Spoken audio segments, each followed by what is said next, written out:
Bonjour et bienvenue dans ce nouvel épisode de la série consacrée à l'éditeur de documents de Proico.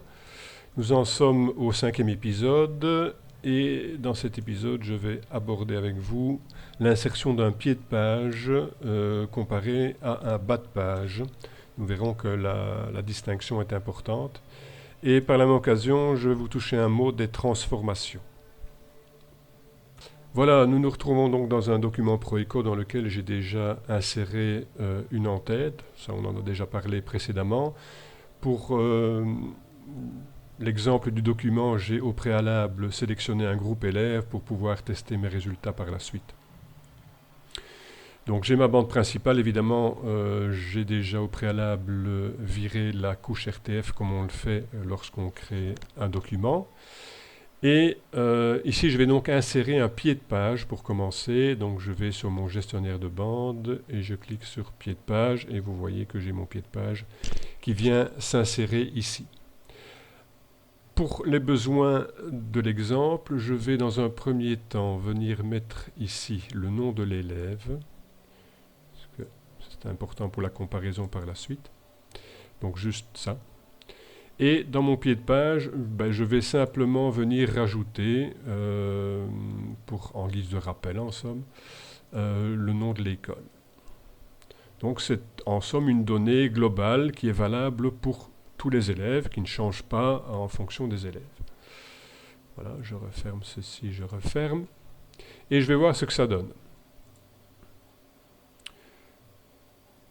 Voilà, comme j'ai 24 élèves, j'ai 24 pages. J'ai bien ici mon pied de page que je viens d'indiquer, donc qui est un rappel du nom de l'école. Et si je passe de page en page, donc je passe d'élève à élève, et mon pied de page, évidemment, est toujours bien présent. Voilà, ça c'est une chose. Deuxième possibilité d'utilisation du pied de page, enfin, peut-on l'imaginer en tout cas, c'est de venir par exemple insérer un bulletin d'inscription, par exemple un talon réponse. Donc je vais venir insérer dans ce tableau de réponse, par exemple, je vais mettre une couche RTF. Voilà, donc insertion texte RTF, je clique dans mon pied de page, j'ouvre mon petit traitement de texte et je vais venir indiquer. Je prends le responsable légal, je vais mettre le titre, un espace, je vais mettre maintenant le nom, voilà, je vais mettre autorise.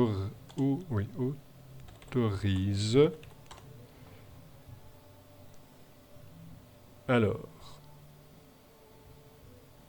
je vais venir ici prendre au niveau de l'élève, donc administratif, je prends la donnée sexe.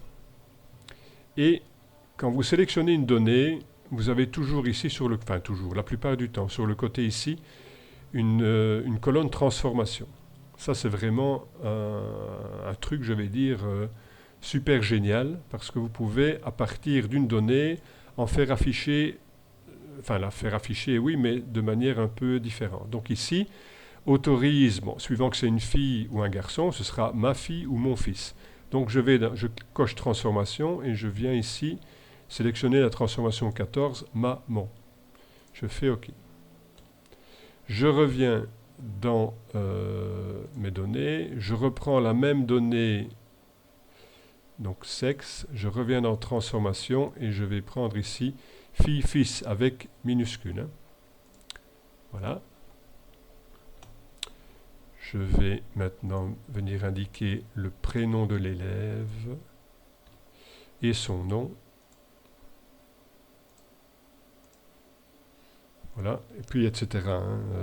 Je vais mettre encore à participer à et la suite du texte. Donc je vous remonte pour les transformations. On clique sur l'insertion de données. Ici j'avais pris la donnée sexe. Je coche transformation et je viens choisir ici la transformation que je vais appliquer. Il y en a évidemment une foultitude et toutes peuvent être intéressantes en fonction du document qu'on veut créer. Voilà. Donc je valide mon RTF et je vais venir voir ce que ça donne. Voilà, donc je mets ici, voilà. Alors, ici, ça c'est le nom de l'élève. Et là, j'ai ce que je viens d'indiquer.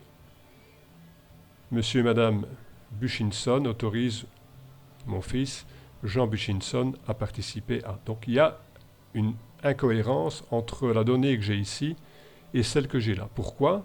Parce que quand on insère une donnée personnelle de l'élève ou d'un professeur dans un pied de page, donc ici sur plusieurs documents puisqu'on a sélectionné plusieurs élèves, la donnée qui va venir se mettre dans le pied de page, c'est toujours la donnée de l'enregistrement suivant. Donc si je passe à la page suivante, j'ai ici mon Buchinson qui est bien là, et je retrouve ici les données de l'élève suivant.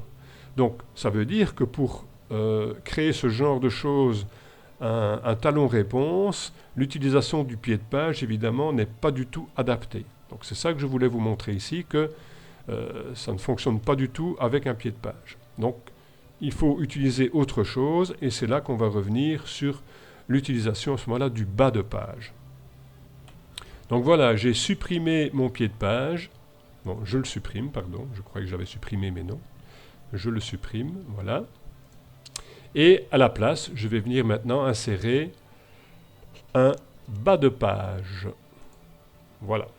Donc le bas de page, il va reprendre tout l'espace qui reste par rapport à la bande principale. Donc j'ai mon bas de page qui est ici. Je vais venir réintégrer les données que j'avais mises tout à l'heure, la même chose. Donc je refais insertion, texte, RTF. Voilà. Je viens mettre donc le responsable légal, le titre, un espace, le nom. Autorise, donc, comme tantôt, je vous remontre pour les transformations administratives pour l'élève, sexe, transformation, je prends mon, ok, espace, je reviens, je reprends la même donnée, sexe, je retransforme, cette fois en fille, fils, en prenant soin de choisir celle avec les minuscules, ok, voilà, je vais venir maintenant mettre le prénom de l'élève et puis son nom, voilà, et je rajoute un participer à 3 petits points, etc. Je fais OK, voilà.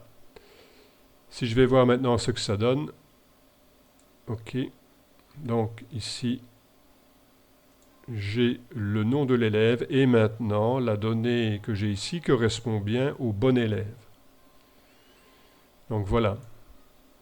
Donc pour créer un talon réponse, il faut non pas insérer un pied de page, mais bien un bas de page. Évidemment, ça pourrait être surtout problématique si, par exemple, vous utilisez le bas de la page pour venir insérer un document du style virement, etc. Donc avec des données bancaires, évidemment, il y aurait une totale incohérence entre le nom de l'élève et les données bancaires qui figureraient éventuellement sur le bulletin de virement.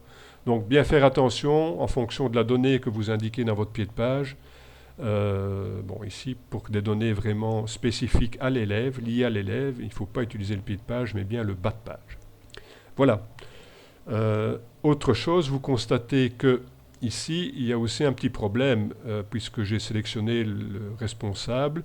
Dans ce cas-ci, c'est monsieur et madame qui est mis comme responsable. Et ici, notre autorise, évidemment, n'est pas bien accordé.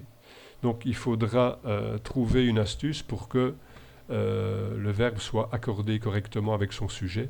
Et donc ça ce sera l'objet d'un autre épisode. Tout ça pour garder un petit peu de suspense pour la suite. Voilà, à bientôt et ciao!